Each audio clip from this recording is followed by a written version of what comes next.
Avec l'essor des plateformes de vidéos à la demande comme Netflix, Disney+, Prime Video, MyCanal ou encore Paramount+, s'ajoute à cela le streaming illégal sur internet par des sites internet douteux, on pourrait nous faire croire qu'on a accès à tout le champ cinématographique que le cinéma peut nous offrir, et ce depuis sa première projection. Eh bien, il n'en est rien.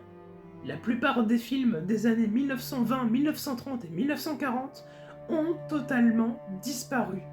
Et ce, à une politique assez scandaleuse du monde du cinéma qui était contre la conservation et le patrimoine cinématographique. En gros, un film tourné, monté et projeté à la salle est aussitôt détruit après qu'il ne soit plus rentable. Et cela a causé la disparition de milliers de films dont nous verrons jamais le visionnage. Mais aujourd'hui, je vais m'attarder sur un film, un scénario douteux et presque scandaleux qui fut l'objet, il y a encore quelques années, d'une des plus grandes recherches de films perdus de tous les temps. Aujourd'hui, je vous présente le film le plus recherché des films perdus.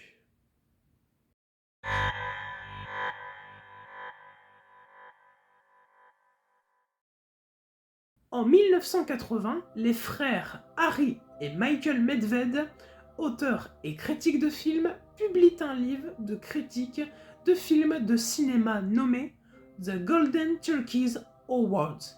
Le livre attribue des Golden Turkeys Awards à des films obscurs, très peu réputés du grand public, des films réalisés avec peu de budget et une exploitation quasiment nulle dans les grandes salles. Alors avant de continuer plus loin, j'aimerais tout d'abord expliciter un peu la définition de Golden Turkeys Awards. Les Golden Turkeys Awards sont des récompenses de cinéma à caractère péjoratif, comme par exemple récompense du pire film de tous les temps, récompense du pire scénario, ou encore récompense du plus mauvais acteur. Bien sûr, dans ce cas, il ne s'agit pas ici d'une récompense officielle. Ce n'est juste que l'avis subjectif des deux frères Medved sur le monde du cinéma d'Hollywood. Mais c'est alors que Michael Medved précise qu'il existe un intrus dans les films présentés du livre. Et d'ailleurs, il encourage les lecteurs à essayer de deviner qui serait l'intrus parmi tous les films présentés dans le livre. Et c'était alors parti pour la chasse au canular du film The Golden Turkeys Awards. Très rapidement, les lecteurs vont se rendre compte qu'un film sort particulièrement du lot. En effet, dans la catégorie du film le moins érotique de tous les temps, on retrouve un fameux Him. Et c'est là que je vais faire un stop. Je vais faire un stop parce que c'est à partir de cet instant-là où je vais vous décrire le synopsis du film. Et préparez-vous, c'est n'importe quoi. Alors, c'est l'histoire d'un prêtre qui fait une fixation sexuelle sur Jésus. Où le prêtre imagine que Jésus est gay.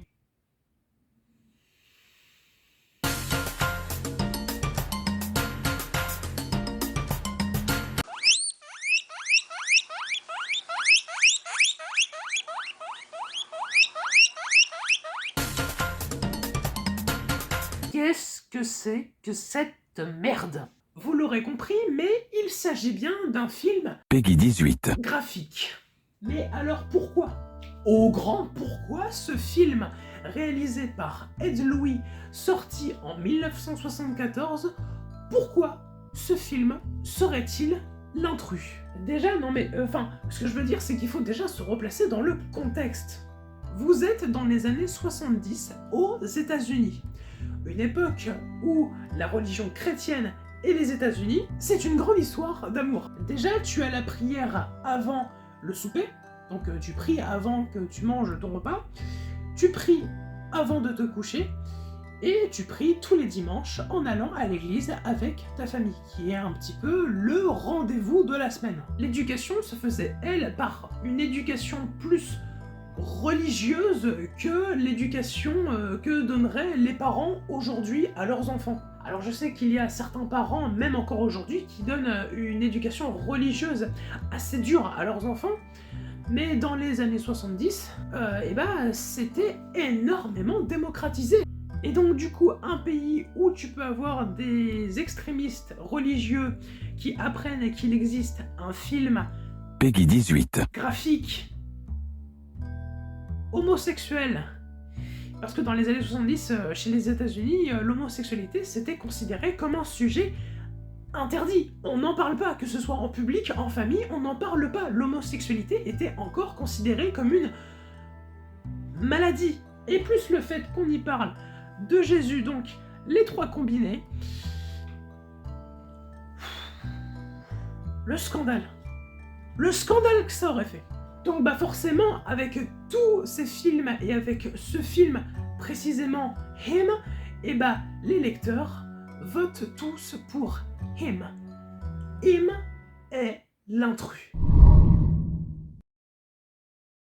Mais des années plus tard, Michael Medved révéla que le faux film, le canular, était le film Dog of Norway. Ce qui veut dire que le film Him existe bel et bien. Et c'était donc alors parti pour la plus grande chasse aux films perdus de tous les temps. Les gens sont devenus curieux, fascinés qu'un tel film a pu sortir au cinéma. C'est alors que beaucoup de personnes dans le monde, et surtout aux États-Unis d'Amérique, vont se mettre à fouiller des papiers journaux des années 70, des revues de cinéma assez sombres. Malgré tout cela, on n'obtient pas grand-chose, à part des preuves d'affiches publicitaires du film Him.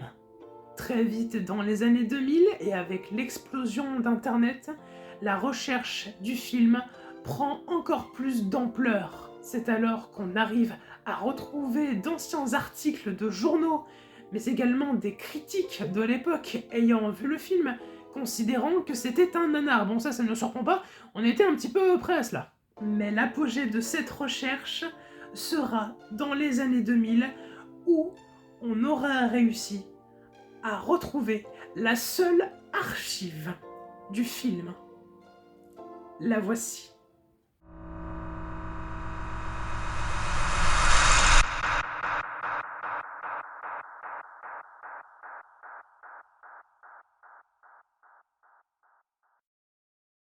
Oui, une simple photo de tournage, avec l'acteur principal jouant le rôle de Jésus portant la croix. Et c'est tout. Voilà, c'est tout. On n'a pas pu retrouver autre chose que cette photo de tournage.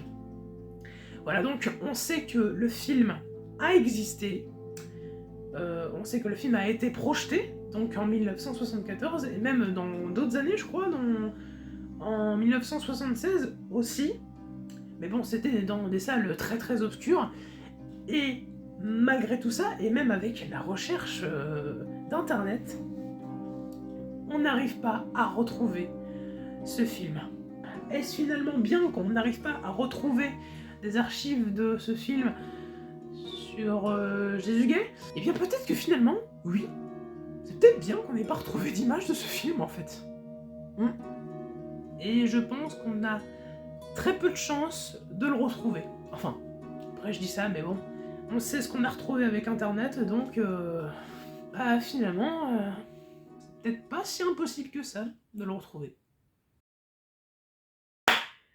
Sur ce, cette vidéo touche à sa fin, j'espère qu'elle vous aura plu. Bien sûr, amis chrétiens, cette vidéo n'a pas pour but de vous offenser, et si jamais cette vidéo vous a blessé par rapport au rapport que vous avez avec Jésus. Je m'en excuse par avance, voilà, parce que je sais que cette vidéo, pour certaines personnes, a dû être une sorte de blasphème, mais sachant que ce n'était pas du tout le cas, ce n'est pas du tout le propos de la vidéo. L'émission que je vous présente est avant tout une émission où je présente des sujets qui sont peu connus du grand public. Les derniers épisodes étaient par exemple sur le dernier Castra enregistré, le premier animé japonais ou encore la musique la plus mystérieuse d'internet.